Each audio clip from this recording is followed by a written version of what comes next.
a lady was in the congregation who had been traveling by air from Australia to New Zealand over the Tasman Sea. And halfway across to New Zealand, they had run into a violent electrical storm, and the clouds seemed to be on fire with lightning all around the aircraft. And she was quite frightened. And the plane was being tossed around with the wind and the air pockets. And the passengers panicked, and they were screaming.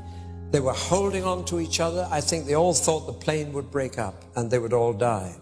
And the lady noticed that the lady sitting next to her against the window was praying. Well, anybody would pray in that situation. But she said to her, "Excuse me, but are you a Christian?" The lady said yes. And so they said, "Well, let's pray together." And together they said, "Lord, you stilled the storm 2,000 years ago. Please do it again. But please still the storm inside the plane as well as outside." And within 2 minutes, everybody in the plane was at peace and had stopped screaming and was sitting quietly. But the storm continued outside, and she had a camera, so she leant over across the new friend, and she held the camera at arm's length against the window and pressed the trigger, hoping that she might get a picture of this extraordinary sight of the lightning apparently setting the whole sky on fire. Well, she took the film to be developed in New Zealand after she'd landed safely, because as soon as she took the photograph, the storm outside stopped as well. And they came into clear air and landed safely in New Zealand. She took the film to be developed, and the shop rang her up later and said, "Your photographs are ready, but will you please come and pick them up yourself? I want to talk to you." And when she went to collect the photograph, she said, "Why do you want to talk to me?" And the photographer said, "Where did you get this photograph?"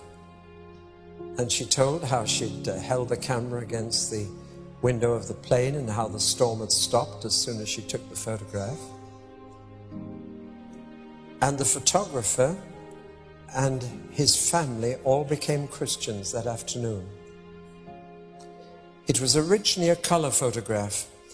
I've only managed to get it on black and white in this transparency, but this was how the photograph turned out. I don't think you'll be able to see the face.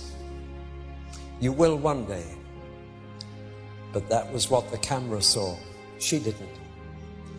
A figure in perfect peace, in control of the situation.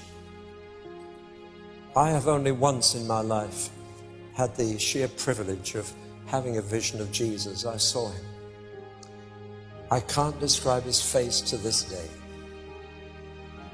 But just to know that he was there and he was real.